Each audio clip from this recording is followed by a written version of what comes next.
ยืมไม่จ่ายนี่สบายดีพี่น้อง FC แฟนคลับพี่น้อง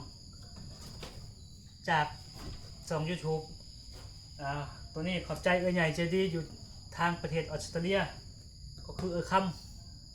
สมิธเนาะแล้วก็น้องอนนท์ส่งยูทูบเบอร์สายบุญทางแขงสวรรณเขตที่ให้น้องเอาเข้าป้าอาหารแห้ง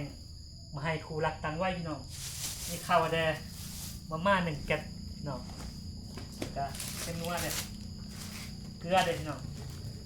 ป้าเดี๋ยวสัมผัสเนาะแต่อีต้นเราจอยพี่น้องผู้หักตังไว้ในผัวนี่80 ปีแล้วเมียนี่ก็สิประมาณ25 ปีลูก2นะพี่น้องลูกไปใส่ไปลินไปโบสถ์เขาโบสถ์โอ้จอยพี่น้องนี่เมียจะยับมานี่ฮันนั่นเราบ่สบายพี่น้องเหลือแต่กระดูกน้องพี่น้องโอ้จอยว่ะบ่สบายบ่พ่อเฒ่ากินยาใส่แล้วบ่ไม่อยากกินบ่มียากินเลย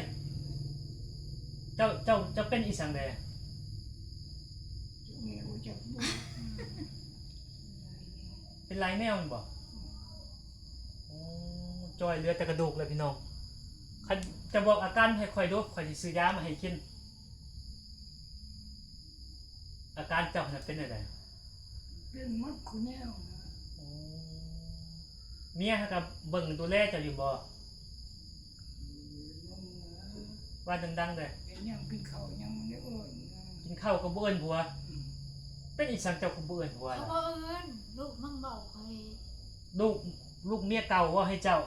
บอกใครแม่ยังพันมันอยากฟันเจ้าสาเหตุเป็นจังได๋ผู้เฒ่าตัวนี้จะดราม่ากันเด้อพี่น้องเด้อจะดราม่าอย่าพาดราม่าเนาะสิหาผู้เฒ่าก่อนเรื่องลูกเมียเก่าระหว่างแม่ใหม่สาเหตุเป็นจังได๋ผู้เฒ่าอันนี้มักเถียงลูกบ่เพียงกินน้ำยันคอโอ้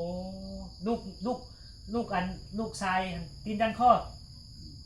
แห้งบ่แม่รู้เจ้าละเป็นจังได๋ล่ะจึงให้ลูกยันคอยเองหันว่านี่ฟังเองหันเสียงเขาบอกคอยเสียงเขาเสียงมากระพูตีคอยช่วงนี้เนี่ยเจ้าไปเถียงเขาบ่เนาะผู้เฒ่าเนาะผู้เฒ่าปิดหน้ามาพี่เด้บอกอาการมาให้ค่อยได้ว่าเป็นจังไดล่ะอาการเจ้า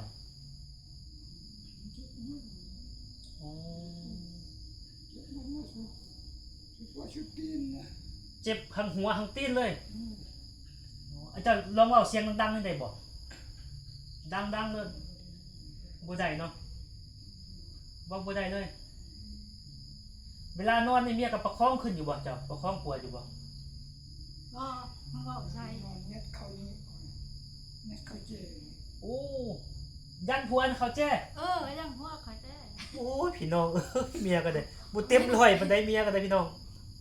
เมียก็บ่เต็ม100ยากนะพ่อเฒ่าเนาะสิประมาณอยู่ 50% พี่น้อง50%นี่แหละของอยู่ของกินก็แต่งอยู่บ่นี่บึงเฮือนบึงซ่านน่ะป้ายพี่น้องผู้ไม่เป็นนะคอยแต่งบ่เป็นคอยเป็นอย่างนี้มีไปสิแบกเป็นลูกก็ติดยาบ้าทั้ง2 คนเนาะบางมื้อก็หาให้กินบางมื้อก็บ่หากินอันนี้ไปเฮ็ดเวียกหยังแต่ละมื้อเจ้าบ่ได้ไปกินนอนกินนั่งกินเมียก็ได้ทางผู้หันเลยผู้เมียก็บ่เต็มพี่น้องอันนั้นผู้เฒ่าบุญวาสนาเจ้าเนาะบุญวาสนาเจ้าก็แบบนี้แหละเจ้าบอกอาการเป็นไข้เป็นเจ็บให้ค่อยบ่งค่อยสิซื้อยามาให้กินคอนี่ลูกบีบลูกจะบีบลูกอันนี้ลูกผู้กินยามานี่บ่คนนึงหั่นโอ้บีบคอน่ะตีพี่น้องแต่อีต้นแล้วเนาะลูกเมียเก่าของเราหั่น2 คนแต่ว่าติดยามาเบิดพี่น้องบีบคอตีเนาะสงสัยอยากได้เงินไปกินยามาเนาะตอนนั้นมันเป็นเรื่องที่น่าสงสัยได้เงินชื่อเขาคุณหัวตลอดอันนี้โอ้ได้เปลี่ยนรถได้เงินชื่อเขาเรื่องซื้อข้าวกินนี่บ่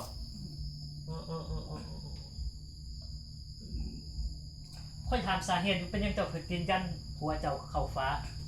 นั่งแม่มึงว่าไปมั่งเหือกใส่คอยผู้บ่าว มันว่าเจ้าหันล้มผู้เบา เริ่มผู้บ่าว เราหวงหึงแม่นบ่พะเฒ่าก็แม่นอยู่ว่าเราเว้าว่าหวงหึงเจ้ายังมีผู้เบาใหม่อยากเอาผัวใหม่บ่หวงเลยพะเฒ่าเนาะสิหวงไปอีสังเนาะนี่แหละพี่น้องวิถีชีวิตของคู่ฮักต่างวัยก็แบบนี้แหละ